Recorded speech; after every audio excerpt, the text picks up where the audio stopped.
Assalamu alaikum. A prayer for my daughter, William Butler Yeats. Once more the storm is howling and half hid up this cradle-hood and coverlid. My child sleeps on, there is no obstacle. My Gregory's wood and one bare hill, whereby the haystack and roof leveling wind bred on the Atlantic can be stayed, and for an hour I have walked and prayed because of the great gloom that is in my mind.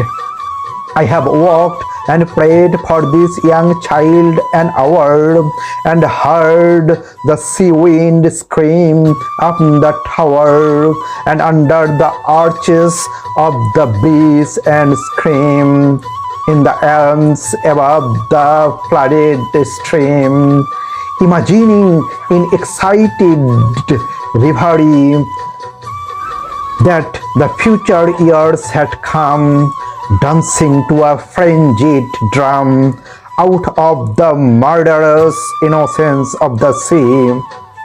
May she granted beauty, and yet not beauty to make a stranger's eye distraught, or hearts before a looking glass for such, being made beautiful over much, consider beauty a sufficient end, lose natural kindness, and maybe the heart revealing intimacy that chooses right and never find a friend. Helen, being chosen, found life flat and dull, and later had much trouble from a fool, while that great queen that rose out of the spray, being fatherless, could have her way, yet chose a bandy-legged smith of man.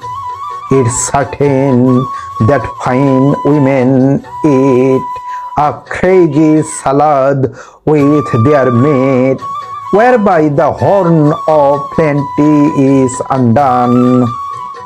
In courtesy I'd have her chiefly learned, hers are not had as a gift, but hearts are earned by those that are not entirely beautiful, yet many that have played the fool. For beauty's very self has charm made wise, and many a poor man that has robbed, loved, and thought himself beloved. From a glad kindness cannot take his eyes.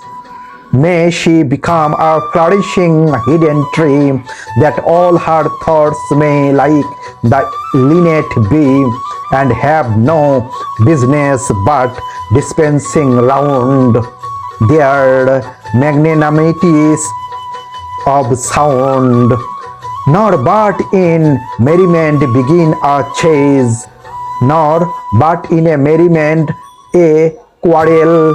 Oh, may she live like some green laurel, rooted in one dear perpetual place. My mind, because the minds that I have loved, the sort of beauty that I have approved, prospered but little, has dried up of late, yet knows that to be choked with hate may well be of all evil chances. If there's no hatred in our mind, assault and battery of the wind can never tear the linnet from the leaf. An intellectual hatred is the worst, so let her think opinions are accursed. Have I not seen the loveliest woman born? out of the mouth of plenty's horn, because of her opinionated mind, bettered that horn and every good by quiet nature's understood.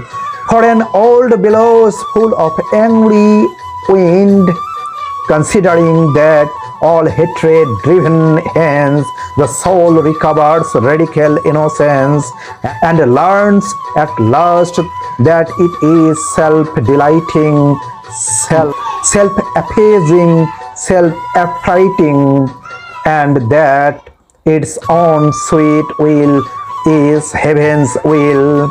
She can, though every face should scowl and every windy quarter howl, or every billows burst, be happy still. And may her bridegroom bring her to a house where all's accustomed ceremonious for arrogance and hatred are the wares peddled in the thoroughfares.